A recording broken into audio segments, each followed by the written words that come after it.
mengetahui apa yang dibisikkan oleh manusia dalam hatinya. Walaqad khalaqnal insan wa na'lamu ma tuwaswisu bihi nafsuh wa nahnu aqrabu ilaihi min hablil warid. Dan pencipta langit dan bumi itu sangat dekat dengan manusia. Bahkan pencipta langit dan bumi lebih dekat daripada manusia kepada urat lehernya. Contoh misalnya, kita sejak lahir kita sudah memiliki kulit di bagian belakang, pundak dan seterusnya. Tapi seumur hidup kita tidak pernah melihatnya.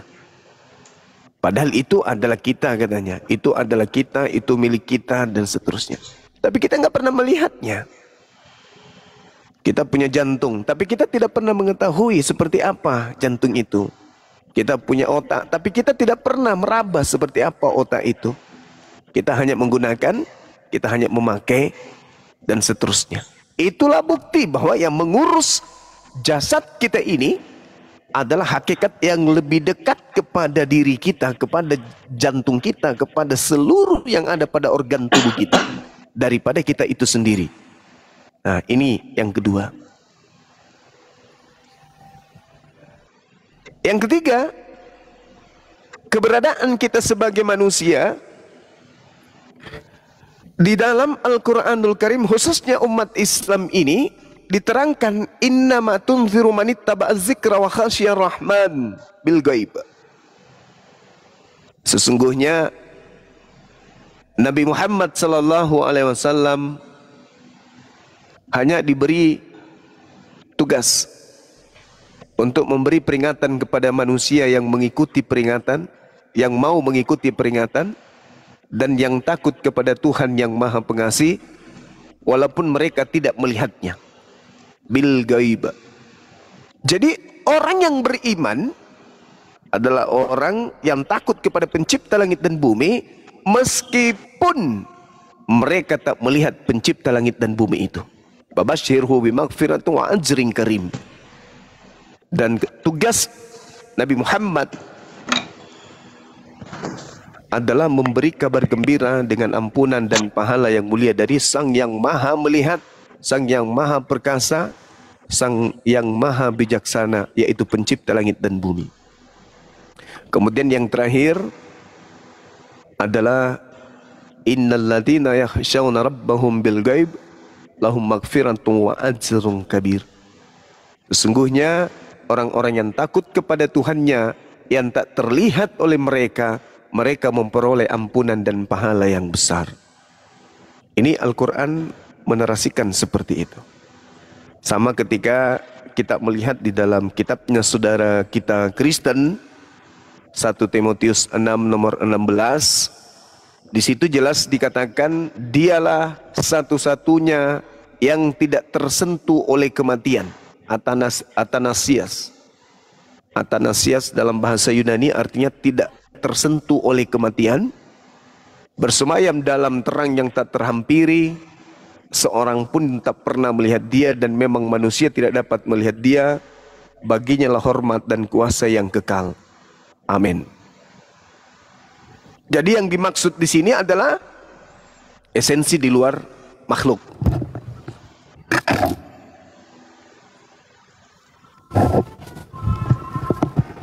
Jadi kalau esensi makhluk itu tersentuh kematian, kemudian dia dapat dilihat oleh manusia, bisa dilihat oleh manusia, bisa diraba oleh manusia, bahkan bisa dibun-bun oleh manusia. Sementara pencipta langit dan bumi ini diceritakan kemudian di dalam Al-Quranul Karim sama seperti yang diceritakan tadi, dialah satu-satunya yang tidak tersentuh oleh kematian, bersemayam dalam terang yang tak terhampiri, tak ada manusia pun yang pernah melihat dia, dan memang manusia tak mampu, tak bisa melihatnya. Kepadanya kuasa yang kekal. Amin. Itu sama cerminan yang ada di dalam Al-Quran yang saya bacakan tadi, innal ladzina yakhshawna rabbahum bil ghaib. Jadi Sesungguhnya orang yang takut kepada Tuhannya, meskipun mereka tidak melihat Tuhan mereka tersebut, mereka mendapatkan ampunan dari dosa-dosanya dan pahala yang besar. Jadi Tuhan itu memang enggak dilihat. Kalau ada orang mencari Tuhan, itu namanya orang aneh. Karena Tuhan itu bukan makhluk. Kalau kita mencari Tuhan, mana Tuhan itu ya? Berarti kita menginginkan melihat sesuatu yang sifatnya makhluk. Mencari sesuatu yang punya kelemahan. Segala sesuatu yang bisa terlihat itu pasti punya kelemahan. Nah, karena pencipta langit dan bumi itu tidak punya kelemahan, maka hakikat yang lemah ini tak mampu kemudian melihatnya. Nah, ini teman-teman sekalian yang perlu dipahami. Jadi umat Islam itu menyadari bahwa Tuhan itu maha melihat. Tuhan itu maha mendengar. Tuhan itu maha mengetahui. Jadi ketika Tuhan maha melihat, Tuhan itu maha mendengar, Tuhan itu maha mengetahui, lalu buat apa kemudian dia turun menjadi bayi? Itu tidak disifati oleh Tuhan. Sifat Tuhan itu memberikan akal. Apa tujuan akal ini diberi? Untuk kemudian manusia bisa sampai kepada pencipta langit dan bumi. Kalau seekor kambing saja, seekor kucing, seekor sapi saja tidak menduakan yang menciptakannya, padahal mereka tidak punya akal, lalu bagaimana mungkin kita yang punya akal ini ingin menduakan Tuhan pencipta kita dengan menyembah makhluk? Kalau itu terjadi pada diri kita, maka Al-Quran mengatakan ulaika hum syarrul bariyah. Kita ini seburuk-buruknya makhluk. Kalau itu terjadi terhadap kita, padahal akal sudah diciptakan oleh Allah untuk kita, wa ikhwanuhum yamuddunahum fil ghayyi tsumma la yuksirun. Maka kita termasuk pasukan-pasukan iblis yang membantu iblis untuk mendurhakai Tuhan pencipta langit dan bumi. Na'udzubillah, tsumma na'udzubillah. Ya, jadi kita sebagai seorang yang menggunakan akal sehat, pencipta langit dan bumi itu tidak akan mungkin bisa nampak oleh mata. Makanya disebut iman. Iman itu percaya, yakin sepenuh hati tanpa melihat, tapi meyakini. Itulah yang disebut iman. Kalau percaya, ya melihat. Misalnya ini botol, saya percaya ini botol. Kenapa Anda percaya? Karena saya melihat ini botol. Saya yakin ini botol. Kenapa Anda yakin? Karena saya lihat ada, nampak oleh mata. Saya beriman ini botol. Enggak nyambung. Jadi iman itu adalah percaya dengan sepenuh hati hakikat yang maha besar, meskipun tak nampak oleh mata kita, namun hati, pikiran, dan seluruh unsur yang ada pada diri kita menghantarkan kita melihat dengan nyata. Tuhan itu ada. Tak ada yang mengatakan Tuhan itu tidak ada hanya karena matanya terdapat kemudian kelemahan untuk melihat pencipta langit dan bumi. Al-Quranul Karim menjelaskan seperti ayat yang saya bahasakan tadi, yang saya bacakan ayatnya. Innama tunziru manittaba'az zikra wa khasyar rahmana bil ghaib. Jadi Nabi Muhammad termasuk kita umatnya diutus oleh Allah Subhanahu wa taala untuk kemudian mengabarkan tentang pencipta langit dan bumi dengan memberi peringatan kepada seluruh manusia yang mengikuti peringatan yang datang kepada Nabi Muhammad sallallahu alaihi wasallam dan yang takut kepada pencipta langit dan bumi, meskipun kita tak melihat seperti layaknya kita melihat benda. 2 Samuel 7:22, pencipta langit dan bumi maha tinggi, maha adil, ternyata tidak serupa dengan apapun. Nah, kalau tidak serupa dengan apapun, berarti kita nggak bisa melihatnya. Misalnya kita serupakan dengan ayam, berarti kita bisa melihat ayam. Nggak bisa, tidak bisa diserupakan. Andaikan Tuhan itu bisa dilihat, maka kita bisa menyerupakannya. Oh, dia seperti ini. Oh, dia seperti ini. Tapi karena Tuhan itu tidak serupa dengan makhluk, maka pada hakikatnya manusia kemudian di alam semesta ini tak mampu melihat daripada wujud Tuhan. Kalau ada kemudian wujud yang bisa dilihat, lalu dikatakan itu Tuhan, periksa orang itu, pasti otaknya rusak. Saya kira begitu sebagai pembuka, sahabat-sahabat sekalian. Mana tahu sudah bisa syahadat. Waktu dan tempat dipersilakan. Dinda Alif mungkin ada informasi. Masya Allah, syukran sahabat Kikocat. Barakallah fik, sehat selalu, panjang umur. Tetaplah kemudian mendukung apologet Islam Indonesia. Amin. Barakallah fik. Silakan Dinda. Ya, Gurunda, terima kasih. Masya Allah, luar biasa. Wejangan dari guru kami, dari guru kita semua. Berikutnya ya, sambil kita nunggu saudara kita itu bisa on cam ya, atau open cam. Hal-hal ketika menjadi seorang mukmin, seorang mu'alaf atau satu keluarga kan gitu, yang memang yang tidak dimiliki oleh keyakinan lain. Karena Al-Quran yang menyebutkan di dalam Al-Quran, contoh di dalam surah At-Tur ayat 21, Bismillahirrahmanirrahim, walladzina amanu wattaba'athum duriyatahum, dan orang-orang yang beriman dan anak cucu mereka yang mengikuti mereka dalam keimanan. Nah, di situ dikatakan apa? Kami hubungkan anak cucu mereka dengan mereka dan kami tidak mengurangi sedikit pun dari pahala amalan mereka tiap-tiap mereka terkait dengan apa yang dikerjakannya. Di sini menjelaskan tentang bagaimana orang beriman, orang tua yang beriman dan juga anak keluarga yang beriman, mereka bersama-sama berkumpul tanpa dikurangi haknya, bersama berkumpul kembali di dalam jannah, di surga. Nah, ini yang tidak dimiliki oleh keyakinan manapun sejauh yang kami ketahui selama berdiskusi. Karena di dalam keyakinan yang lain sering dikatakan hidup di surga itu sudah masing-masing, atau dikatakan bagaikan roh kan gitu ya. Nah, berikutnya saudaraku, seperti biasa sebelum dipimpin mengikrarkan 2 kalimat syahadat oleh guru kami, tadi juga aku kayaknya japri host, izin host, mau nanti monitor di WA-nya bahwa terkait yang mau bersyahadat ini, sebisa mungkin kita mengantongi data beliau, mereka yang mau bersyahadat, untuk memastikan kita bahwa mereka itu saat ini adalah non-muslim gitu ya. Siap Bang, siap. Oke, siap. Itu aja sih dulu kalau dari saya. Iya. Sudah bisa on cam mungkin? Oke, sebelum izin Ustaz Alif, Bang Zuma, buat teman-teman yang 2400, mohon di follow, kekurangan follower sekitar 100 orang lagi biar Anissa bisa open cam. Nah, kalau udah bisa 1000 kita turunkan, kalau tidak bisa juga open cam kita cari cara lain. Mungkin insya Allah saya bisa memberikan akun saya yang satu lagi ya, biar bisa buka kamera Anissanya. Buat teman-teman butuh sekitar 100 orang lagi.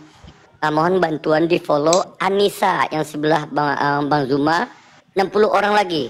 60 orang lagi biar bisa open kamera dan proses adat bisa kita laksanakan.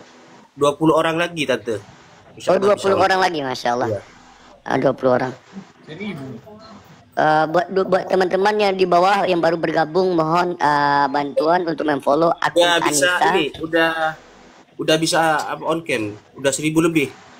Udah 1000 lebih. Coba turun dulu Bang Hamzah. Atau Turun dulu Bang Hamzah. Oke.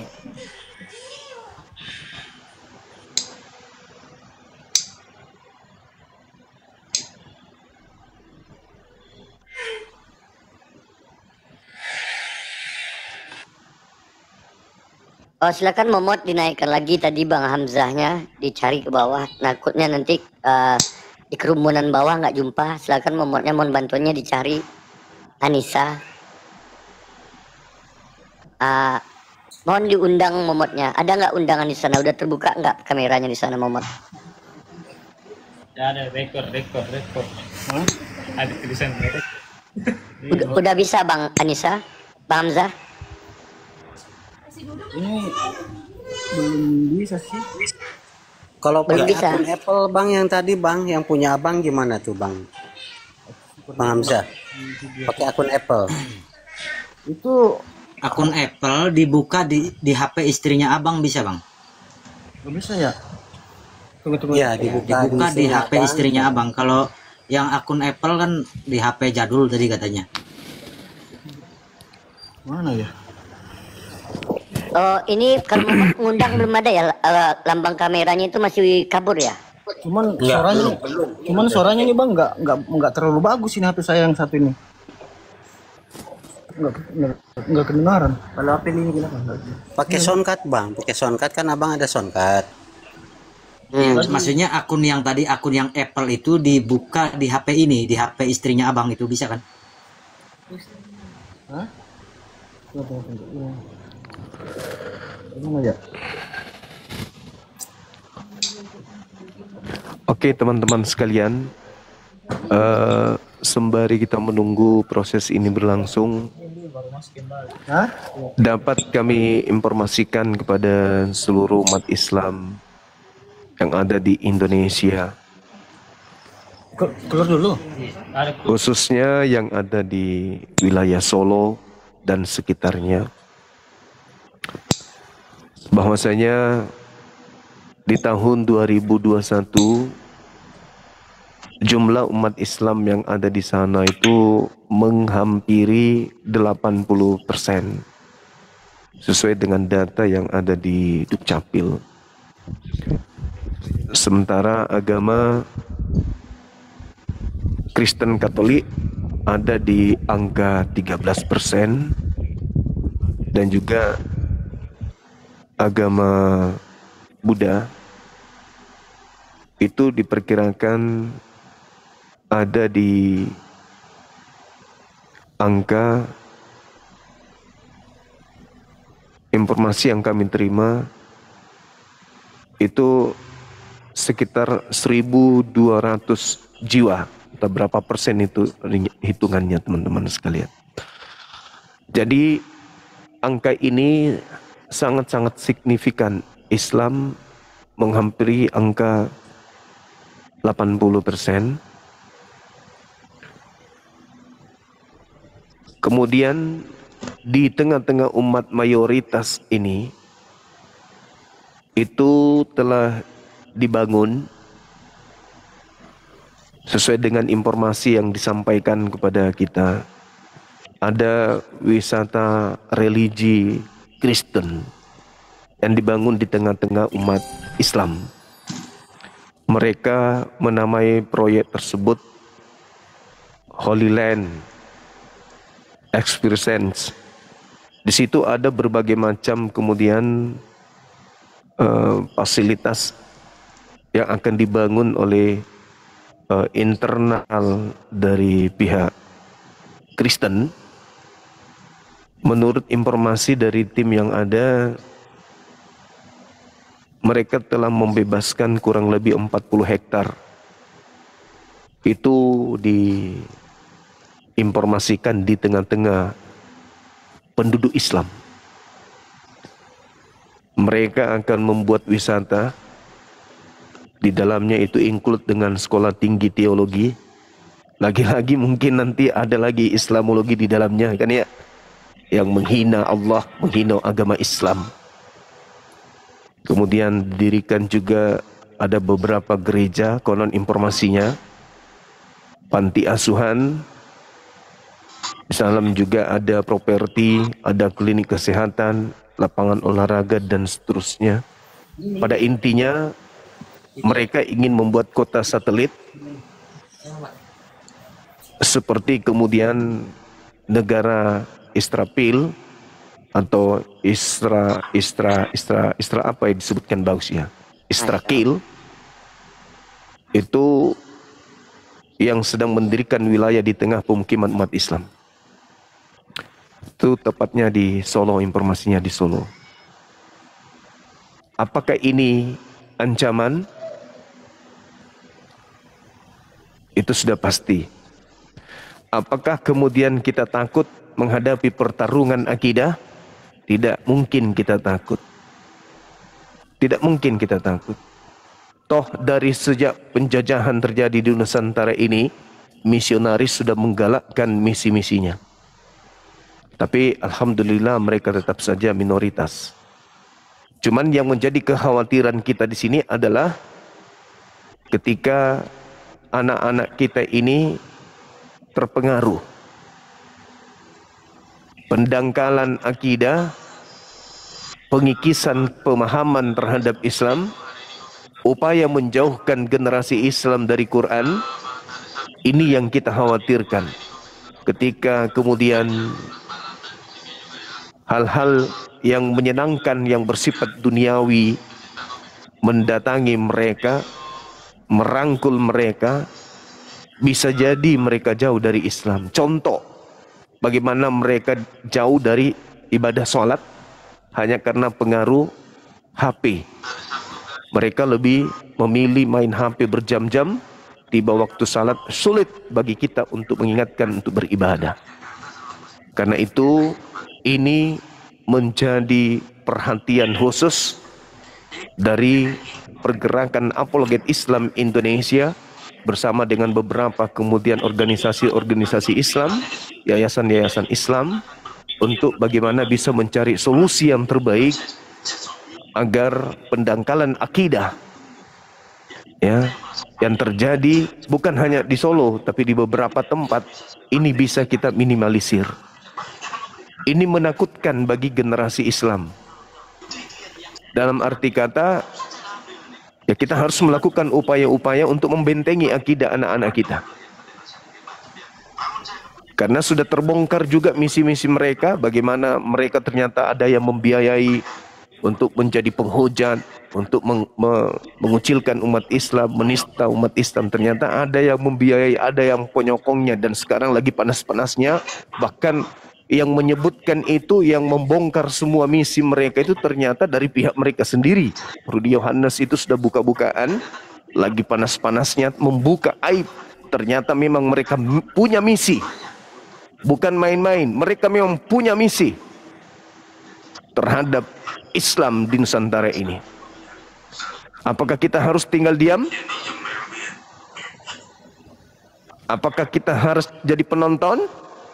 Membiarkan kemudian misi-misi mereka itu mereka galakkan dengan cara-cara terselubung dan seterusnya? Tentu tidak. Kalau Anda masih merasa nyaman dengan keadaan ini, ya patut dipertanyakan imannya. Untuk itu saya ingin bertanya kepada sahabat-sahabat yang ada di bawah, apakah perlu kemudian dipandang penting kemudian apologet Islam Indonesia hadir di sana, Bang Suma datang ke Solo untuk bagaimana mengambil langkah-langkah minimal menyadarkan masyarakat Islam agar supaya jangan terpengaruh ketika nanti diajak untuk bekerja di situ, dimasukkan di sana sebagai misalnya sebagai pegawai-pegawai rendahan di sana, lalu diiming-imingi dan seterusnya, ujung-ujungnya merujuk kepada pencucian otak, keyakinan, iman, lalu mereka dimurtadkan. Apakah sahabat-sahabat merasa penting kami turun ke sana? Karena kami butuh dukungan umat Islam. Kami nggak mungkin datang sana dengan sendiri. Kami butuh kekuatan umat Islam. Kami akan datang di titik lokasi. Lokasi yang saya maksud adalah lokasi umat Islam, di mana mereka berdekatan dengan lokasi tersebut untuk memberikan wejangan, memberikan petuah-petuah kepada mereka, memberikan masukan-masukan kepada mereka agar berhati-hati. Agar berhati-hati. Islam di Solo, menurut statistik yang ada, data yang ada kemudian di tahun 2021 itu menghampiri 80%. Artinya bahwa ini wilayah mayoritas Islam akan dibangun tempat wisata religius yang bukan untuk Islam. Mereka cuma sekian persen, mau bikin lahan seluas itu untuk apa? Untuk apa? Kalau mereka mayoritas di sana kemudian mereka ingin buat di tengah-tengah mereka, silakan. Ini mereka jumlahnya cuma berapa persennya? Cuma 13% kurang lebih. Di tengah-tengah mayoritas 80%. Ingin kemudian membuat wisata religius. Sasarannya siapa? Sasarannya siapa kira-kira? Muslim. Kira-kira sasarannya siapa? Muslim. Sedangkan Wajib bertindak di kita, rumah-rumah Gurunda. ibadah mereka, rumah-rumah ibadah saja mereka, kita lihat sepi. Rumah ibadah mereka sepi. Hari Minggu sepi. Berarti sasaran yang mereka ingin capai adalah umat mayoritas. Apakah kita tinggal diam? Kita wajib bertindak, Tidak. Bunda. Kita Tidak, harus Bu. Saudara kita akan pedang Kalau akidah. Pak. Betul. Ada Benar, misi sampai tergadai. terselubung pasti. Iya, jadi kalau teman-teman sekalian menginginkan kita hadir di Solo, silakan menghubungi tim kita.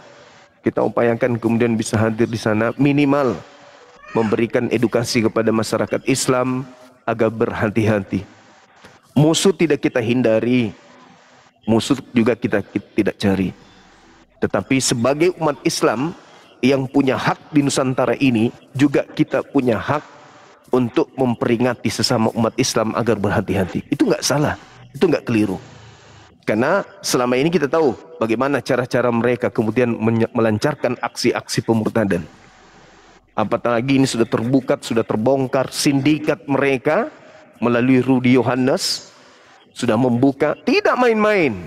Benar-benar luar biasa. Rudy Yohannes ini kita patut juga berterima kasih kepada dia, karena dia sudah membongkar sindikat penistaan terhadap Islam yang dilakukan Taifuddin Abraha dengan Edis, dengan Kiamat, dan semua timnya mereka. Ternyata ada penggalan dana di belakangnya, ternyata memang ada asrama yang disiapkan, ternyata ada iming-iming materi untuk mereka, dan dua orang ini tidak lolos ke sana karena mungkin karena mereka sakit LGBT atau dia HIV sampai dia tidak tembus ke Amerika, sehingga dia hanya bisa sembunyi dari lorong tikus ke lorong tikus yang satu. Ini bahaya itu tempat untuk dibiarkan. Cari-cari nggak ketemu. Bahaya untuk dibiarkan. Religinya itu. Artinya bahwa memang ada rencana mereka untuk merusak negara kita ini.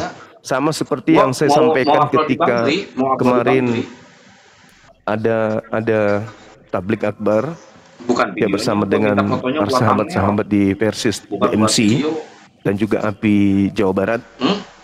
Saya umumkan bahwa adanya bocoran dokumen, apa aja deh, bocoran dokumen rahasia dari mereka yang kemudian terbaca di tahun 1088 di media Christian International Toronto, Kanada.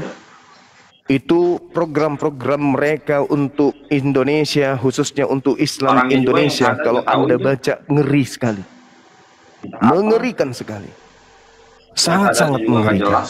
Nanti saya akan kirim ke Dinda Ustaz Alif ya bocoran dokumen rahasia Persatuan Dewan GR seluruh Indonesia, bagaimana mereka punya program-program yang ada di negara ini untuk bisa kemudian mereka 50 tahun setelah keputusan Dewan GR Indonesia itu, supaya mereka ini bisa mencapai angka 50%, 50-50 dengan umat Islam. Jadi kalau tahun 88 atau tahun 79 dengan target 50 tahun, ini sisa berapa tahun lagi? Nah, kemungkinan mereka tidak bisa mencapai kuantitas 50% dari angka Islam di Indonesia ini, tapi minimal sendi-sendi yang mereka cita-citakan, diantaranya adalah terkait dengan angka kelahiran. Saya sudah jelaskan kemarin di pertemuan kemarin itu. Kemudian dari bidang ekonomi mereka menguasai, kemudian dari segi pendidikan mereka kuasai, dari segi politik mereka kuasai, dan banyak hal lagi di bidang-bidang yang sangat-sangat sensitif di Nusantara ini. Di bidang informasi mereka kuasai, kemudian di bidang pembangunan, perbaikan dan pengembangan. Lalu kemudian dari bidang hukum dan undang-undang mereka juga kuasai. Masalah keputusan internal dalam pemerintahan juga mereka punya cita-cita untuk menguasai. Bahkan banyak hal yang kemudian mereka sampaikan di dalam keputusan secara nasional, rancangan rencana untuk umat Islam di Nusantara ini. Itu kita dapat bocoran dokumen rahasianya, dan nanti juga akan saya kirimkan ke Dinda Alif untuk dipelajari, karena ini sangat-sangat membahayakan umat Islam. Siap, Bunda. Ya, saya kira begitu teman-teman sekalian. Untuk sementara kita prosesi syahadat kalau memang sudah memungkinkan. Demikian. Oke, terima kasih Bunda. Informasi yang